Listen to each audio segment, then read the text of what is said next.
What's up, everyone? Welcome to Frame Man, and these are my three winners and my three losers from the NFL free agency so far. Let's get into it. My first winner of free agency is the New England Patriots and Cam Newton. Well, they signed number one. They signed Hunter Henry, tight end from the Los Angeles Chargers, to a 3-year, $37.5 million contract.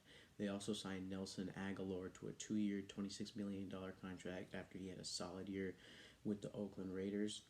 They signed edge rusher Matt Judon to a 4-year, $56 million contract, and they also signed safety Jalen Mills from the Eagles and Kendrick Bourne, wide receiver from San Francisco.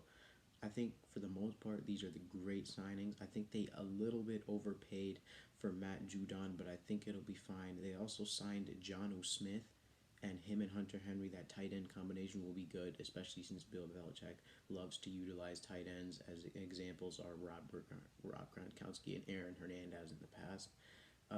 Cam Newton also this year, I think there are no excuses for him because he now has all the weapons at his disposal. Maybe, yeah, you could say last year with COVID and the injuries and the short amount of time to adjust to the playbook, you can give him a break then, but I don't think he has a break this year. I still think they should have drafted Mac Jones, but overall, I think New England Patriots are a clear, definitive winner for this year's free agency. My second winner for the NFL free agency so far would be quarterback Taysom Hill. He recently signed a 4-year, $140 million contract with the New Orleans Saints just a couple of days ago. The first reason why I think this is a winner is because Taysom Hill is not a definitive starter for this year. He and Jameis Winston will be competing in camp, but with this much guaranteed money, I think at this point you kind of have to lead towards him being the starter because if they thought Jameis Winston was going to be the starter, why wouldn't they hand him the 4-year, $140 million contract? So overall, I think even if he does become the backup quarterback and is in his Swift Army nice role in the offense and on the special teams, I still think he's being greatly overpaid, and I think his agent did a really good job with that contract. I think if he starts, that contract will be clearly worth it for the Saints because I think Taysom Hill is a great player for them. Maybe his arm needs to be a little bit more developed, but I think over time he can become a great quarterback for the New Orleans Saints. The third and final winner for free agency would be the Minnesota Vikings. Not only did they make three really big moves to help create their roster for this year, but they also made a lot of smaller ones that really compounded on that. Their first major move that I really loved was they signed D tackle Dalvin Tomlinson to a 2-year, $22 million deal. Dalvin Tomlinson previously played for the Giants, and I did not think that he was going to leave the Giants. I thought they were going to make it a priority to sign him, but instead they signed Leonard Williams, and maybe they thought, I think Leonard Williams would just be fine, and they were going to mix in some other guys into the rotation. Their second biggest move that I really liked was when they restructured Barr's contract and freed up a lot of space. Not only does this help Barr because he becomes an unrestricted free agent sooner, but this also alleviates some of the cap casualty that Barr carries with that contract. And considering he is getting a little bit older in age and he had an injury this year, maybe the Vikings are thinking they go much more younger and look to the draft. Their third biggest move that just happened yesterday, they signed Patrick Peterson to a 1-year, $10 million deal. Ideally, I thought Patrick Peterson would re-sign with the Cardinals or he was going to go to another contender, but he signed with the Vikings on a 1-year, $10 million deal, and I really like the deal because not only is he a great veteran presence, but I still think that he has some juice left in him that's going to really help. Other key moves that I liked about the Vikings this year was they signed Chad Beebe to a very inexpensive contract, only a 1-year, $920,000 contract. They released Shamar Stephen, and they've also done a lot of other restructures and cuts to help alleviate their cap spot as they were negative entering free agency. Now, let's get into the losers of free agency so far. My number one loser of free agency so far is the Baltimore Ravens pass rush unit. Not only did Yannick Ngakoue sign with the Raiders, but also they lost Matt Judon with New England.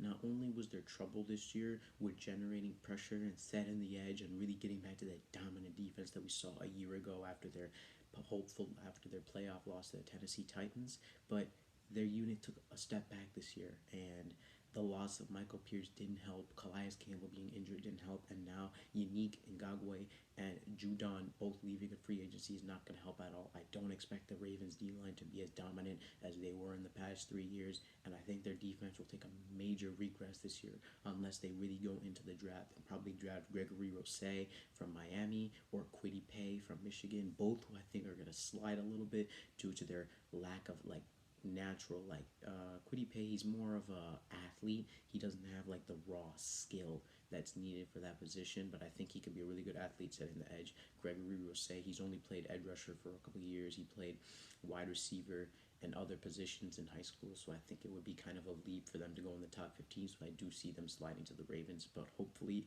they can figure it out in the draft, or they're going to have to sign another free agent edge rusher. And I don't think there are much really good free agent edge rushers, probably besides someone like Carlos Dunlap. My second biggest loser for free agency would have to be the Green Bay Packers.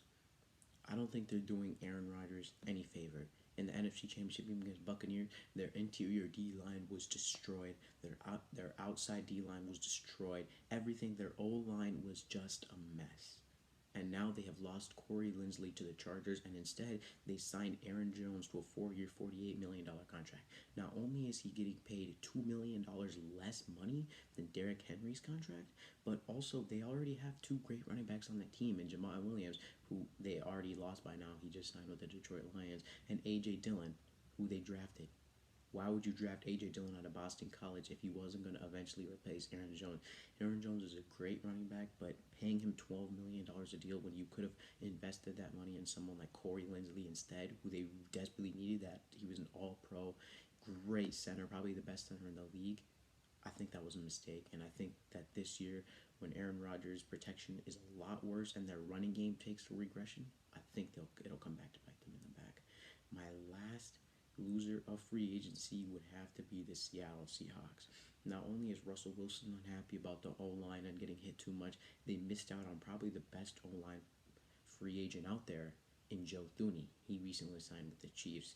They also lost their starting cornerback, Shaquille Griffin, to the Jaguars. The Jaguars did severely overpay, so I'm guessing that's why he left. He left for the money, but it's going to really help their already poor pass defense unit anyway. They also had to release Carlos Dunlap because he's a cap casualty and they were under the cap. So hopefully they can maybe sign him back to on like a veteran minimum.